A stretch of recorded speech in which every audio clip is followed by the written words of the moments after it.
இதனால என்ன நடந்திருக்குதுன்னா, இன்னும் சிறப்பாக செய்யக்கூடிய ஆட்கள் பாக்கரால இழந்திருக்கு. அவர் சொன்ன ஆமீன் சொல்றதை வந்து நானும் ஒத்துக்கொள்றேன், என்னுடைய வருத்தத்திலையும் உள்ளது. நான் ஆமீன் இதை பேசியிருக்கேன். இழந்திருக்கிறோம் என்பதை நான் முனாஃபிக்தனமா நான் பேசல. இருக்கிற இயக்கங்களில் இதுதான் தூய்மையான இயக்கம் சொல்றோம். ஒரு 10 மணி நேரம் பஸ்ல போயிருக்காரு, அந்த தவறை வந்து எப்படி மன்னிக்க முடியாது? நீங்க ஏத்திருக்கலாம், நான் எதிர்த்தவன்ங்கிற அடிப்படையில் இன்றைக்கு நான் சொல்றேன். இந்த நிலை நீடிச்சா இந்த ஜமாத்தை அழிஞ்சு போகும். இதற்கு வந்து ஒரு முடிவு கட்டி ஆகணும். நீங்க சொல்றீங்க திருச்சி செயற்குழு வந்து நெருப்பாக கணறதுக்கு இருந்துச்சு, நீங்க அடக்கிட்டு போயிட்டீங்க. அவ்வளவு பேர் கொதிச்சு போயிருந்தாங்க. ஏன் நம்ம வளர்த்து வச்சிருக்கிற ஆளு அத்தனை பேரும் ஒழிக்க சிவாமணிகள்.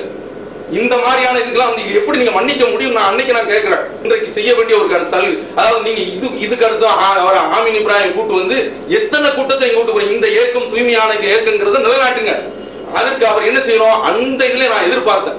நான் ராஜினாமா செய்து விட்டு ஒதுங்கிறேன் எதிர்பார்த்தேன். ஆனா அந்த பாக்கர் அந்த தக்குவாவில் வரல. இவருடைய தக்குவா எனக்கு உடைஞ்சதுக்கு ஒரு இடத்த நான் எல்லாத்துக்கும் இந்த மக்களுக்கு மத்திய நான் பதிய வைக்கிறேன். ஏன்னா அவர் வந்து சில இடங்கள்ல பேசும் பொழுது அல்லாஹ் பயந்துக்கங்க, அந்த வார்த்தையை சொல்றதுக்கு உண்டான தகுதி அவருக்கு கிடையாது. ஏன் தெரியுமா? நந்தினி மேட்டர் வருது, வந்த உடனே எல்லாரும் பேசுறோம்.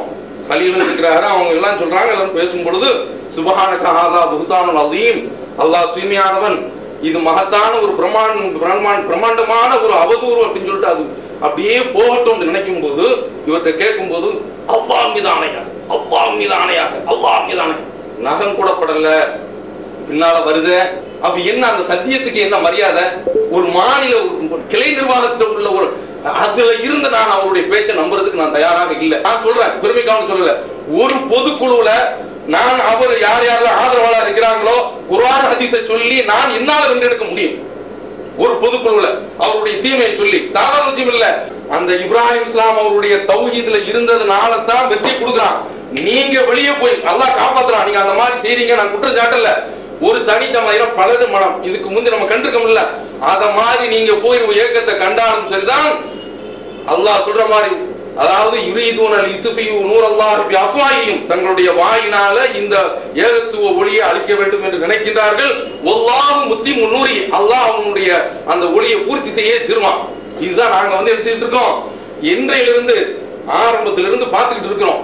இப்போ நான் உங்கள்கிட்ட வந்து என்ன கேட்கிறேன்னா, திரும்ப திரும்ப திரும்ப திரும்ப உங்களை வச்சுதான் இந்த பிரச்சனை வருது. அது வந்து திரும்ப திரும்ப வந்துகிட்டு இருக்கு. நான் என்ன சொல்றேன்னா, நீங்க வந்து ஆமீன் இப்ராஹிம் கூப்பிடுறாங்க, கூப்பிடுங்க. ஆனால் இது வந்து என்ன கேட்டா திரும்ப திரும்ப இது இழுத்துக்கிட்டு போயிட்டே இருக்கு. என்ன முடிவு? ஒரு இயக்கத்தினுடைய எனர்ஜியும் சக்தியும் இதுலயா போறோம்? என்னங்க இது ஒழுக்கமிக்க ஒரு இயக்கம். நீங்க அதை தப்புன்னு சொல்லிட்டு ஒத்துக்கொண்டு நீங்க ஒதுக்கிட்டு போயிட்டா ஒரு பிரச்சனையும் கிடையாதுங்க. எது அந்த நந்தினியோட போனது மன்னிப்பு கேட்டு ரெண்டாவது பதவிக்கு வந்திருக்க கூடாதுங்க. இன்றைக்கு அந்த மேட்டரை நான் ஒத்துக்கிட்டு தானே வந்து நின்று, அதனால தானே மன்னிச்சிங்க, அதனாலதான் உங்ககிட்ட மன்னிப்பு கேட்டேன். நான் போனது தப்பு தான், நான் மன்னிப்பு கேட்டேன். அதான் நான் தான் செஞ்சேன், ஒத்துக்கிட்டேனே.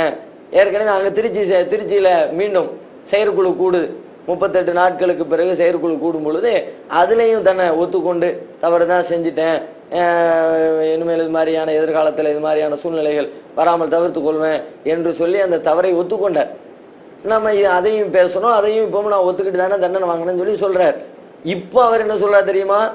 நேற்று வரைக்கும் அதை உண்மைன்னு சொன்னவர், அதை சரிதான், நடந்தது தப்பு தான், அது தண்டனை எல்லாம் பெற்றுக்கொண்டவர். இப்போ அவர் என்ன பேசுகிறாருன்னா, அது என்ன தப்பா? எவ்வளவு பாரதூரமான இது பாருங்க.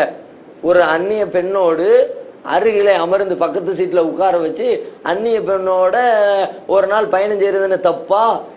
பஸ்ல பக்கத்துல உட்கார்ந்து போனா தப்பா? குர்ஆன் ஹதீஸ் அடிப்படையில் தப்புன்னு சொல்ல முடியுமா உங்களால? முடியாது. ஏன் முடியாது?